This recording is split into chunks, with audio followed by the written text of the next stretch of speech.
The year is 1915, and the world is suffocating. In the muddy, rat-infested trenches of the Western Front, the Great War has ground to a bloody halt. Soldiers stare across no man's land, waiting for a death that comes only in inches. But back in Berlin, in the sterile, chemical-scented air of the Kaiser Wilhelm Institute, one man feels a different kind of suffocation. Fritz Haber is pacing the floor of his laboratory. He is not wearing a uniform yet, but the weight of the entire German Empire is pressing down on his shoulders. The British Royal Navy has blockaded the ports. The supply of Chilean nitrates, essential for both gunpowder and fertilizer, has been cut off. Germany is running out of bullets to fire and bread to eat. The nation faces a simple, terrifying equation: invent or die. Haber looks at his blackboard, covered in chalk dust and impossible calculations. He is a man obsessed, his eyes rimmed with exhaustion. He knows that the air around him, the very atmosphere he breathes, is 78% nitrogen. It is the building block of life, floating just out of reach. If he can tear those nitrogen atoms apart and force them to bond with hydrogen, he can create ammonia. He can create synthetic fertilizer. He can grow food from nothing. It is the alchemist's dream, Brot aus Luft, bread from air. And he does it. Under immense pressure and heat, the bonds break. Liquid ammonia drips into the flask. It is a miracle that will eventually save billions from starvation. It is the greatest scientific triumph of the century. But in 1915, the generals who walk into his lab do not care about feeding the hungry. They care about killing the French. This is the moment the narrative shifts. The miracle is corrupted before the ink is even dry on the patent. Haber is no longer just a chemist. He is a patriot in a country that demands total obedience.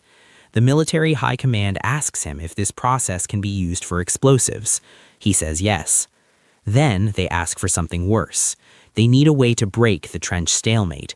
They need something that sinks into the holes where the enemy hides. They need poison.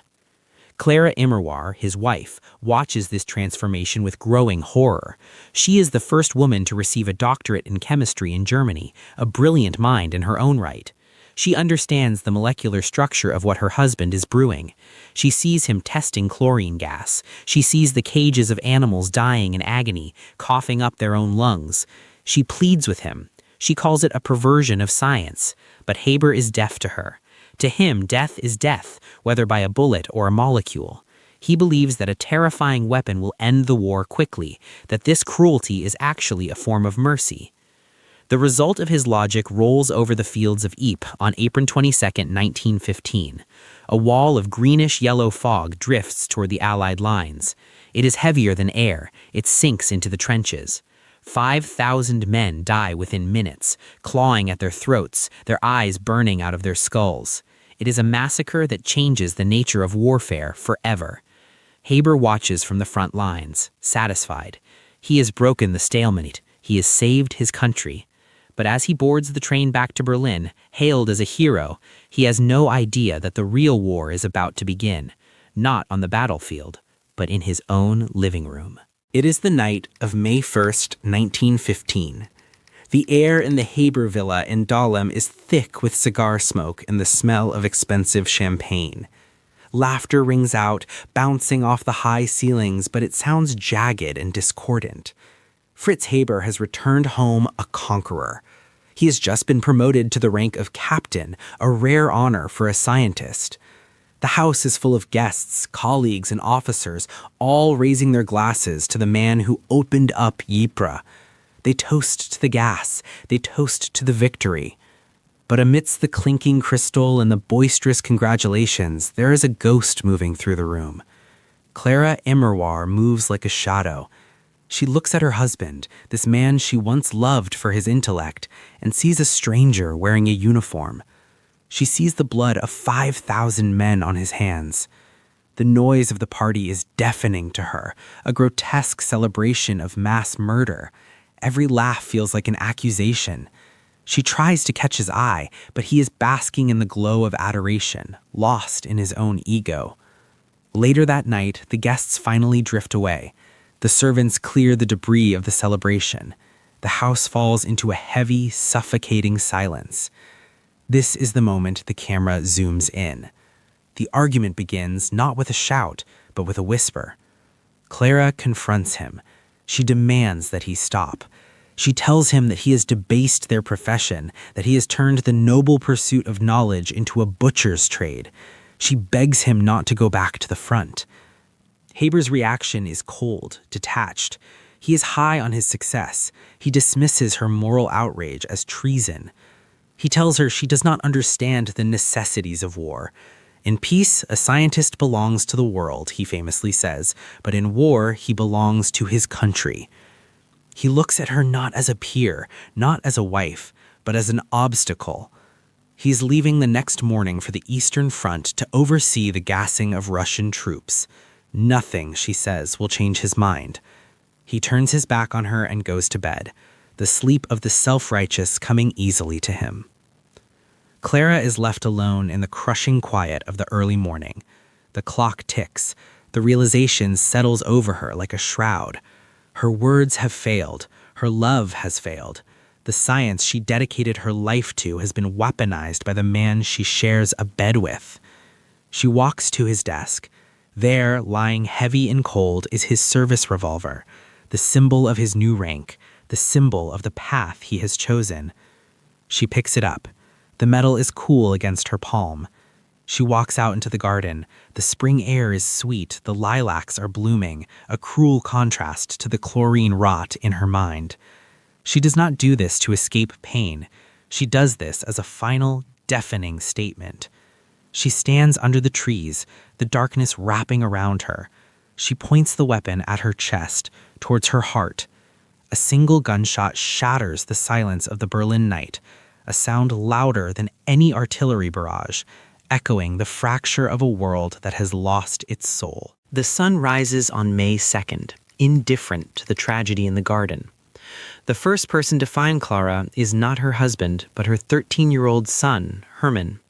He finds his mother bleeding out on the grass, the revolver lying beside her. The horror of that moment will haunt him for the rest of his life, a trauma that will eventually drive him to his own suicide decades later in the United States. But the most chilling reaction comes from Fritz Haber himself. Awakened by the commotion, he sees what has happened. He sees the cost of his victory. And yet, the machine of duty does not stop. He does not cancel his trip. He does not stay to bury his wife. He does not comfort his weeping son. On the very same morning that Clara dies, Fritz Haber packs his bags, puts on his uniform, and boards the train to the Eastern Front. He leaves the debris of his family behind to unleash more poison gas on the Russians. It is a level of compartmentalization that is almost psychopathic. He chooses the war over his grief. He chooses the Kaiser over his conscience. The years pass and the irony deepens. In 1918, Germany loses the war, the very outcome Haber sold his soul to prevent.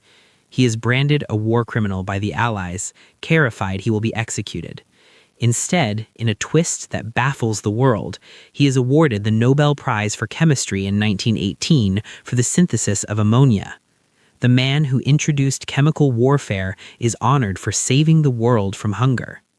At the ceremony, there is polite applause, but the ghost of Ypres and the ghost of Clara stand silently in the wings. But history has one final cruel joke left for Fritz Haber. He is a German patriot, yes, but he is also a Jew. When the Nazis rise to power in 1933, his Iron Cross and his service to the fatherland mean nothing. He is stripped of his position, his title, and his dignity. He is forced to flee the country he sacrificed his humanity to save. He dies in exile, a broken man, in a hotel room in Switzerland. The tragedy, however, does not end with his death. The institute he built, the techniques he pioneered, continue to churn. Researchers at his old institute develop a cyanide-based pesticide. It is efficient, it is deadly. They call it Zyklon B. Less than a decade after Haber's death, this very gas is used in the gas chambers of Auschwitz. Members of Haber's own extended family are murdered by the chemical legacy he helped create. Today, we walk through the world Fritz Haber built. It is estimated that nearly half of the nitrogen atoms in your body right now came from the Haber-Bosch process. Without him, half the world would starve. But every time we see a soldier in a gas mask, every time we fear a chemical attack, we're living in the long, dark shadow he cast. Was he a savior who lost his way, or a monster who accidentally did good? The answer isn't in the history books. It lies in that garden in Berlin, where a woman pulled a trigger to try and stop the future from happening.